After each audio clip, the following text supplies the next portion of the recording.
News one India में हूं आपके साथ उन्नति भटनागर। बुलेटिन की शुरुआत महत्वपूर्ण खबर के साथ। केरल के मलप्पुरम में 25 से अधिक लोगों को ले जा रही एक नाव के पलटने से लगभग 20 से ज्यादा लोगों की डूबने से मौत हो गई।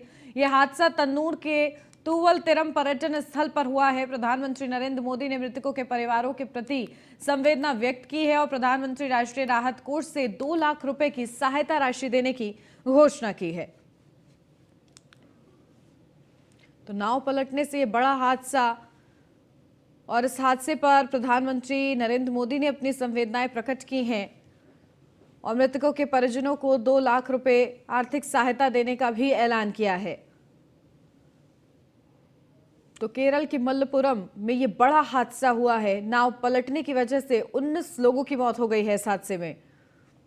इस हादसे पर प्रधानमंत्री नरेंद्र मोदी ने अपनी संवेदनाएं प्रकट की हैं मृतकों के परिजनों के प्रति, और साथ ही साथ सहायता राशि का भी ऐलान किया गया है जो कि 2 लाख रुपए निर्धारित की गई है।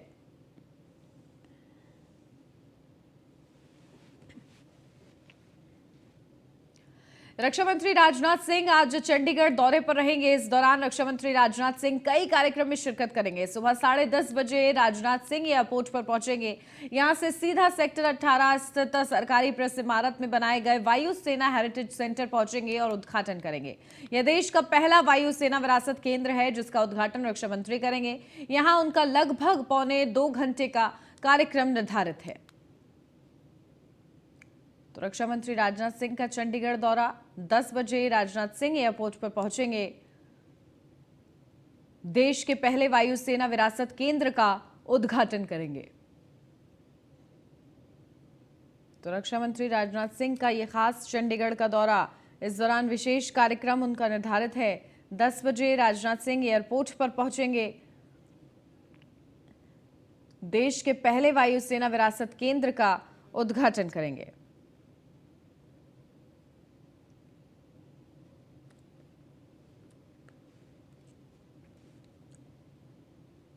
लखनऊ से अब खबर। सीएम योगी आदित्यनाथ की आज फिर ताबड़तोड़ रैलियां। दूसरे चरण के प्रचार में कई जनसभाएं करेंगे सीएम योगी आदित्यनाथ। बाराबंकी, अयोध्या, मिर्जापुर, गोरखपुर में करेंगे धुआंधार जनसभाएं। बीजेपी प्रत्याशियों के पक्ष में मतदान की अपील करेंगे सीएम योगी आदित्यनाथ। तो विशेष कार्यक्रम सीएम योगी आदित्यनाथ का तूफानी दौरे, बाराबंकी, अयोध्या, मिर्जापुर, गोरखपुर में उनकी बड़ी जनसभाएं, जहां बीजेपी प्रत्याशियों के पक्ष में मतदान की अपील करेंगे। सुबह 11:05 पर बाराबंकी रवाना होंगे सीएम योगी। 11:30 बजे जीआईएस मैदान बाराबंकी में जनसभा करेंगे। 12:25 पर बाराबंकी से मिर्जापुर के लिए रवाना होंगे सीएम योगी आदित्यनाथ। 1:45 से बापू उपरौद इंटर कॉलेज में जनसभा करेंगे सीएम योगी आदित्यनाथ। 2:40 पर मिर्जापुर से अयोध्या जाएंगे। 3:40 से 4:25 तक संगठनात्मक बैठकें लेंगे और 4:35 से रामकथा पार्क अयोध्या में जनसभा करेंगे सीएम योगी। 5:20 पर हेलीपैड गोरखपुर पहुंचेंगे। तो ये विशेष दौरे सीएम योगी आदित्यनाथ के कुल मिलाकर तूफानी दौरे माने जा रहे हैं। सुबह 11:05 पर बाराबंकी के लिए रवाना होंगे। 11:30 बजे जीआईएस मैदान बाराबंकी में जनसभा। 12:25 पर बाराबंकी से मिर्जापुर जाएंगे सीएम योगी और इसी के साथ 1:45 से बापू उपरौद इंटर कॉलेज में जनसभा करेंगे। 2:40 पर मिर्जापुर से अयोध्या जाएंगे सीएम योगी आदित्यनाथ। 3:40 से 4:25 तक संगठनात्मक बैठकें लेंगे। 4:35 से रामकथा पार्क अयोध्या में जनसभा करेंगे सीएम योगी। 5:20 से हेलीपैड गोरखपुर पहुंचेंगे सीएम योगी आदित्यनाथ।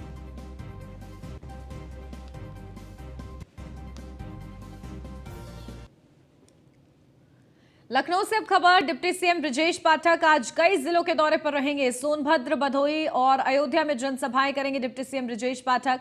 निकाय चुनाव के दूसरे चरण में प्रचार करेंगे deputy CM Brajesh Pathak. BJP प्रत्याशियों के पक्ष में मतदान की अपील करेंगे और इस दौरान उनका मिनट टू मिनट कार्यक्रम भी आपको बता दें। सुबह 11:05 पर क्लब मैदान रॉबर्ट्सगंज में जनसभा करेंगे डिप्टी सीएम ब्रजेश पाठक। दोपहर 12:25 पर गोपीगंज, भदोही में जनसभा करेंगे डिप्टी सीएम। 2:05 पर बामदेव स्थल अयोध्या में जनसभा करेंगे ब्रजेश पाठक। 3:25 पर पुष्पकपुरम अयोध्या में जनसभा करेंगे डिप्टी सीएम। तो तूफानी दौरे डिप्टी सीएम ब्रजेश पाठक के भी और सीएम योगी आदित्यनाथ के भी सामने आ रहे हैं। निकाय चुनाव के दूसरे चरण की तैयारियों में तमाम दिग्गज जुटे हुए हैं, मैदान में मोर्चा संभाले हुए हैं। तो बीजेपी प्रत्याशियों के पक्ष में मतदान की appeal. Deputy CM Brajesh Pathak आज कई जिलों के दौरे पर रहेंगे। तो सोनभद्र, भदोही और अयोध्या में जनसभाएं करेंगे डिप्टी सीएम ब्रजेश पाठक।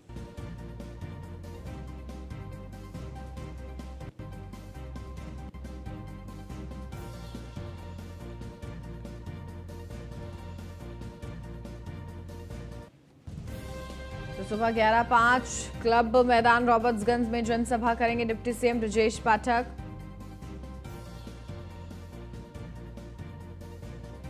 2:05 बामदेव स्थल अयोध्या में जनसभा करेंगे डिप्टी सीएम ब्रजेश पाठक। तो ये बड़े दौरे हैं डिप्टी सीएम ब्रजेश पाठक के, और इस दौरान तूफानी दौरों के दौरान वो बैठकें भी करेंगे, जनसंपर्क साधने की कोशिश भी करेंगे, डबल इंजन सरकार की उपलब्धियों को भी गिनवाएंगे। प्रत्याशियों के लिए, बीजेपी प्रत्याशियों के लिए वोट की अपील भी करेंगे डिप्टी सीएम। तो डिप्टी सीएम ब्रजेश पाठक का ये खास दौरा, जहां इस दौरे के दौरान जनसभा को संबोधित वो करेंगे और बीजेपी प्रत्याशियों के लिए वोट की अपील भी डिप्टी सीएम ब्रजेश पाठक की तरफ से की जाएगी। खास उनका दौरा है।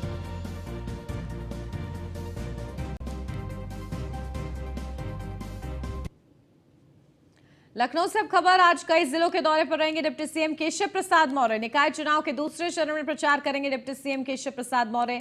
शाहजहांपुर, बदायूं, पीलीभीत, बरेली में जनसभा करेंगे डिप्टी सीएम केशव प्रसाद मौर्य, और विशेष उनका कार्यक्रम है। निकाय चुनाव के दूसरे चरण में प्रचार करेंगे। सुबह 11:05 जलालाबाद, शाहजहांपुर में जनसभा करेंगे डिप्टी सीएम। दोपहर 12:20 पर श्यामा धर्मशाला, बदायूं में जनसभा करेंगे। 1:45 से नागेश पाठक चौराहा, पीलीभीत में जनसभा करेंगे डिप्टी सीएम केशव प्रसाद मौर्य। 2:45 पर क्षत्रिय चौराहा, पीलीभीत में रोड शो करेंगे डिप्टी सीएम केशव प्रसाद मौर्य। तो डिप्टी सीएम केशव प्रसाद मौर्य का ये विशेष दौरा है। सुबह 11:05 पर जलालाबाद, शाहजहांपुर में जनसभा करेंगे डिप्टी सीएम केशव प्रसाद मौर्य। दोपहर 12:20 पर श्याम धर्मशाला, बदायूं में जनसभा करेंगे। 1:45 से नागेश पाठक चौराहा, पीलीभीत में जनसभा करेंगे। 2:45 पर क्षत्रिय चौराहा, पीलीभीत में रोड शो करेंगे डिप्टी सीएम केशव प्रसाद मौर्य। तो दोनों ही डिप्टी सीएम के ताबड़तोड़ दौरे हैं। प्रचार प्रसार के मद्देनजर बड़ी तैयारी है।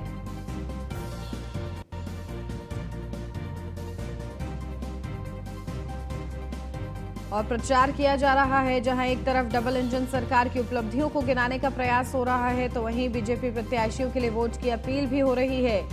और दूसरे चरण की तैयारियां हैं। अब 11 मई को दूसरे चरण का मतदान होना है, और इसी को लेकर तूफानी दौरे दोनों डिप्टी सीएम और सीएम योगी आदित्यनाथ को देखने को मिल रहे हैं।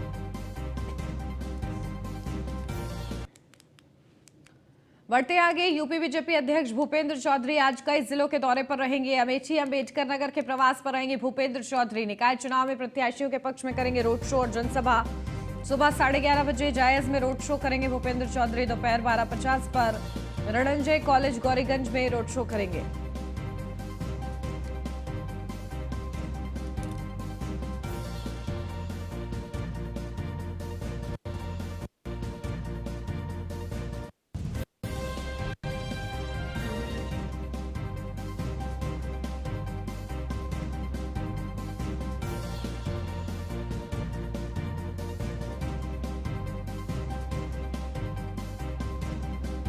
के दौरे पर रहेंगे।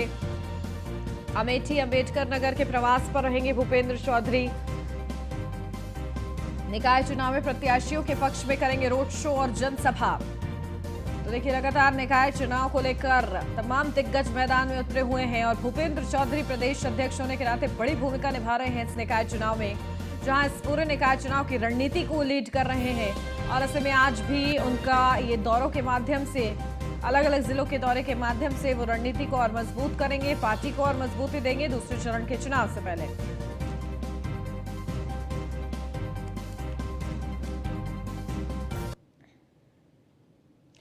गुजरात के लोगों को कथित रूप से ठग कहने के मामले में बिहार के उप मुख्यमंत्री तेजस्वी यादव की मुश्किलें बढ़ती हुई दिख रही हैं। अहमदाबाद की मेट्रोपॉलिटन कोर्ट में मानहानि केस की पहली सुनवाई में शिकायतकर्ता हरीश मेहता का बयान दर्ज किया गया।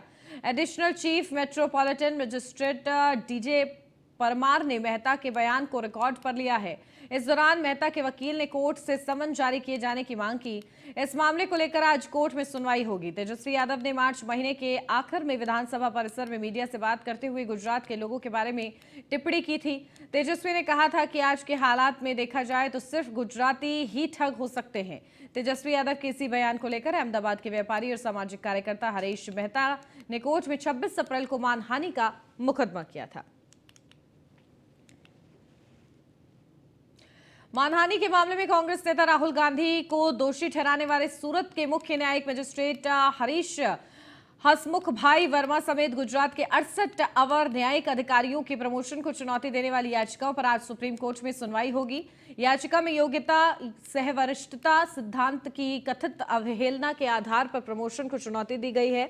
जस्टिस एमआर शाह और जस्टिस एहसानुद्दीन अमानतुल्लाह की पीठ ने 1 मई को वरिष्ठ दीवानी जज कैडर के अधिकारी रवि कुमार मेहता और सचिन प्रताप राय मेहता की याचिका पर सुनवाई की तारीख 8 मई निर्धारित की थी।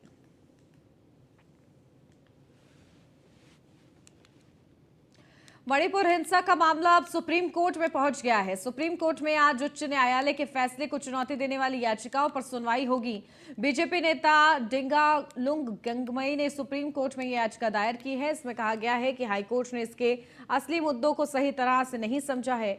बता दें कि हाईकोर्ट ने मेइती समुदाय को मणिपुर की जनजाति के रूप में अनुसूचित जनजाति का दर्जा देने के संबंध में राज्य सरकार को सिफारिश करने का आदेश दिया था। वहीं इस मामले में अन्य 2 जनजाति याचिकाएं जनहित याचिकाएं भी सुप्रीम कोर्ट के समक्ष दायर की गई हैं। सुप्रीम कोर्ट सभी याचिकाओं पर आज सुनवाई करेगा।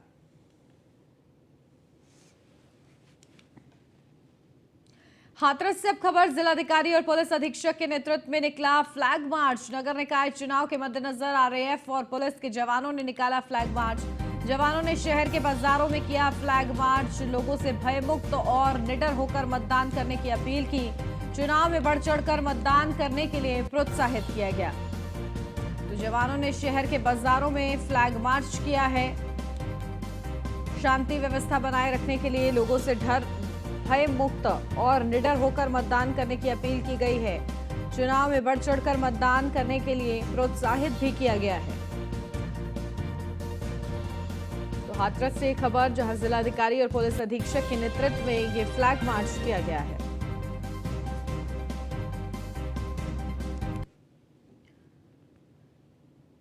भारतीय कुश्ती संघ के अध्यक्ष बृजभूषण शरण सिंह का विवाद रुकने का नाम नहीं ले रहा है। एक ओर जहां महिला पहलवानों के समर्थन में खाप चौधरी आए हैं, तो वहीं अब राजपूत स्वाभिमान मंच ने कुश्ती संघ के अध्यक्ष बृजभूषण शरण सिंह के समर्थन का ऐलान कर दिया है। राजपूत स्वाभिमान मंच के प्रदेश अध्यक्ष कुंवर कुलदीप सिंह ने टिकैत यूनियन और खाप पंचायतों को चेतावनी देते हुए कहा है कि बृजभूषण शरण सिंह का अपमान न करे। राजपूत स्वाभिमान मंच के प्रदेश अध्यक्ष कुंवर कुलदीप सिंह ने भारतीय किसान यूनियन टिकैत पर निशाना साधते हुए कहा कि इनका तो काम ही देशद्रोही ताकतों के साथ मिलकर आंदोलन चलाने का है। उन्होंने कहा कि पिछली बार इन्होंने इतना बड़ा आंदोलन क्यों किया, मुझे आज तक समझ नहीं आया और उसका क्या इनको मिला, हासिल हुआ उससे। उन्होंने टिकैत यूनियन की ओर इशारा करते हुए कहा कि यह बीच में कूद रहे हैं। हम तो नहीं कह रहे कि हम तो एक मांग करते हैं, अगर बच्चियों के साथ कुछ हुआ है तो बृजभूषण शरण सिंह को सजा होनी चाहिए और नहीं कुछ हुआ है तो वह गलत हैं और उनके पीछे जो ताकत है इनको लड़वा रही है, इनको फोकस बनाकर इनको विलन बना रही है, उनको सजा मिलनी चाहिए।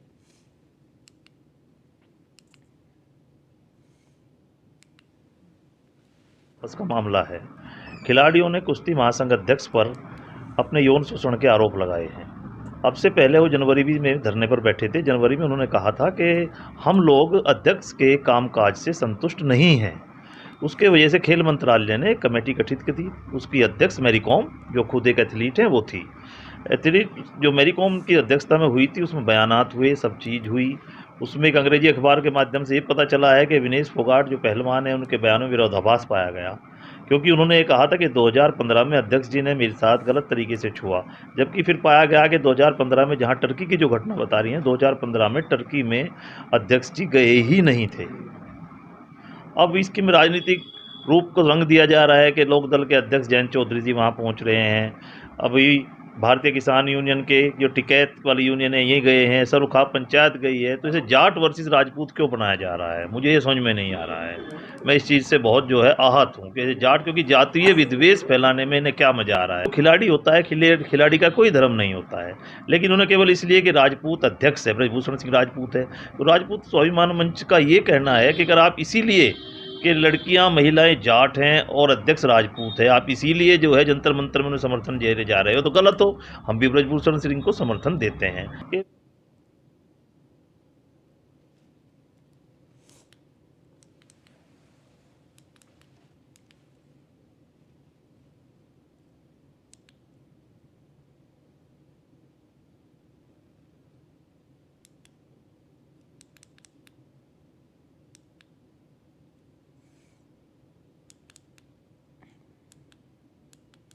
फतेहपुर से अब खबर, जमीन विवाद में दो पक्षों में गोली चली। गोली लगने से एक की मौत हो गई, दो लोग घायल हैं। घायल को अस्पताल में भर्ती कराया गया है। जमीन को लेकर काफी दिनों से ये विवाद चल रहा था। हुसैनगंज थाने के सिरसी गांव का ये पूरा मामला बताया जा रहा है। तो गोली लगने से एक की मौत, दो लोग घायल हो गए। घायल को अस्पताल में भर्ती कराया गया है। जमीन को लेकर काफी दिनों से विवाद चल रहा था। तो हुसैनगंज थाना के सिरसी गांव का ये पूरा मामला बताया जा रहा है। जमीन विवाद में दो पक्षों में गोली चली है। गोली लगने से एक की मौत हो गई है, दो लोग घायल बताए जा रहे हैं। तो घायल को अस्पताल में भर्ती करा किया गया है।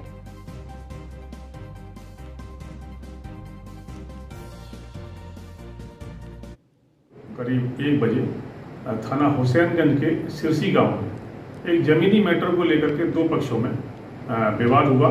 झगड़ा होने पर एक पक्ष ने तमंचे से फायर किया, जिसमें एक व्यक्ति को गोली लगी, जिसमें प्रेम सिंह नामक व्यक्ति की मृत्यु हो गई। प्रेम सिंह के परिवार ने 5 लोगों के खिलाफ तहरीर दी है, जिसमें मुकदमा पंजीकृत किया गया है और दबिश देकर 3 लोगों को गिरफ्तार कर लिया गया है। आगे जो भी तथ्य सामने आएंगे उनके विरुद्ध कानूनी कार्रवाई की जाएगी। संभल में स्वास्थ्य विभाग की बड़ी लापरवाही की तस्वीर सामने आई है, जहां चिकित्सक ने गर्भवती महिला का ऑपरेशन कर गर्भाशय निकाल दिया। परिजनों का आरोप है कि चिकित्सक ने बिना बताए गर्भवती महिला का गर्भाशय निकाल दिया। गर्भाशय निकालने के बाद चिकित्सक मौके से फरार हो गए। गुस्साए परिजनों ने अस्पताल में जमकर हंगामा किया और पीड़ित परिवार ने सीएमओ को फोन पर शिकायत की। परिजनों ने इस मामले में कार्रवाई की मांग की है। वहीं पूरे मामले को लेकर मुख्य चिकित्सा अधिकारी डॉक्टर तरनुम रजा को भी जानकारी दी गई है।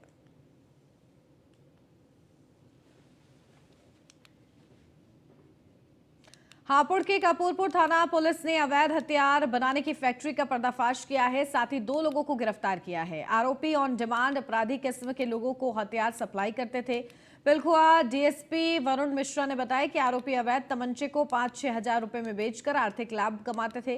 गिरफ्तार आरोपी शातिर किस्म के अपराधी हैं। उनके खिलाफ हापुड़, गौतम बुद्ध नगर और बुलंदशहर में हत्या के प्रयास, चोरी और आर्म्स एक्ट आदि से संबंधित 1 दर्जन मामले दर्ज है।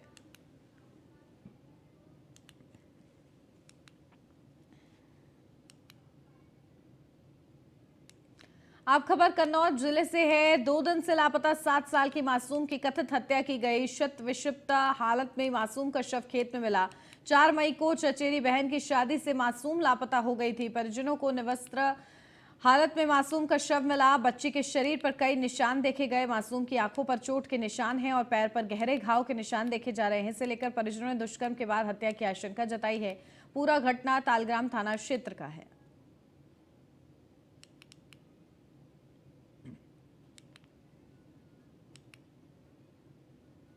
अमरोहा से अब खबर, एटीएस की टीम ने छापेमारी की है। एटीएस ने गोपनीय तरीके से छापेमारी की है। एटीएस ने पीएफआई का एक सदस्य गिरफ्तार किया है। पकड़ा गया युवक पॉपुलर फ्रंट ऑफ इंडिया के संपर्क में था। एटीएस की छापेमारी के बाद अमरोहा में हड़कंप मच गया है। तो एटीएस ने गोपनीय तरीके से छापेमारी की। एटीएस ने पीएफआई का एक सदस्य को भी गिरफ्तार किया है।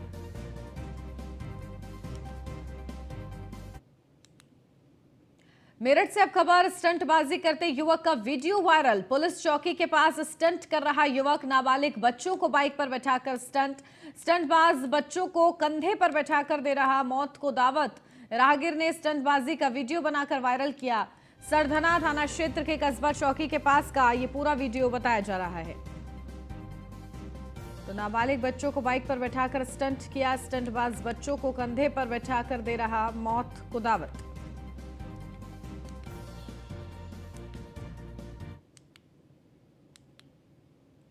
माफिया मुख्तार अंसारी को यूपी की एक अदालत ने गैंगस्टर के मामले में 10 साल की सजा सुनाई है। मुख्तार अंसारी को जिस गैंगस्टर के मामले में सजा सुनाई गई है, कृष्णानंद राय हत्याकांड मामले में सजा पाने वाले माफिया मुख्तार की अब एक और परतें खुलने वाली हैं, जहां मामला कोयला कारोबारी नंद किशोर रुंगटा के अपहरण और हत्या से जुड़ा हुआ है। अब इस मामले को लेकर अदालत 20 मई को अपना फैसला सुना सकती है।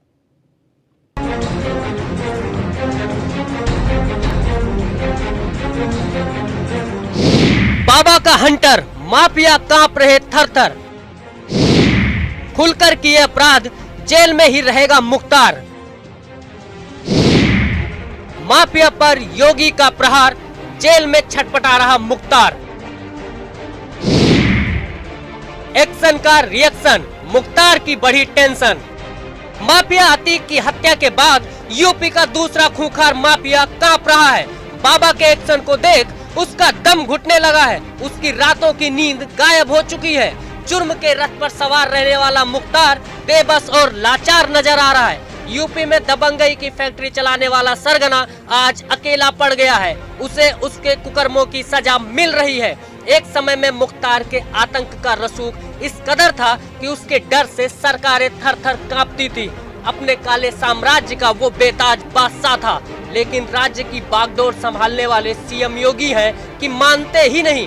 ना तो उन्हें माफिया पसंद है और न ही यूपी में अपराध। अब एक बार फिर से मुख्तार की धूल में पड़ी फाइलें खुलने के लिए बेकरार है, बेताब है। सीएम योगी ने कसम खा ली है कि न तो यूपी में अपराध के लिए कोई जगह है और न ही अपराधियों के लिए।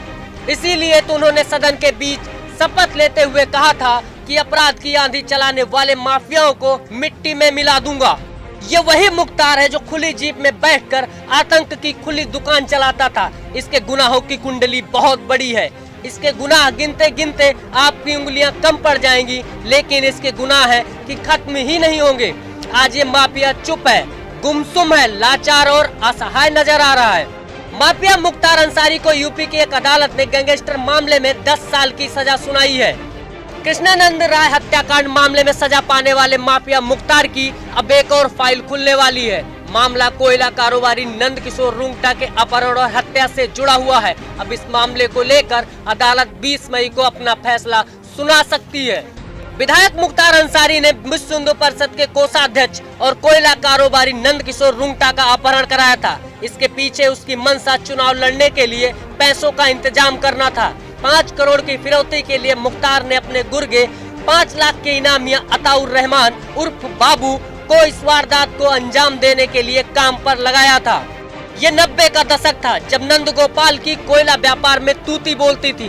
पूरे इलाके में वो कोयला किंग के नाम से जाने जाते थे। मुख्तार को ये नागवार था कि कोई उनके सामने कैसे खड़ा हो सकता है।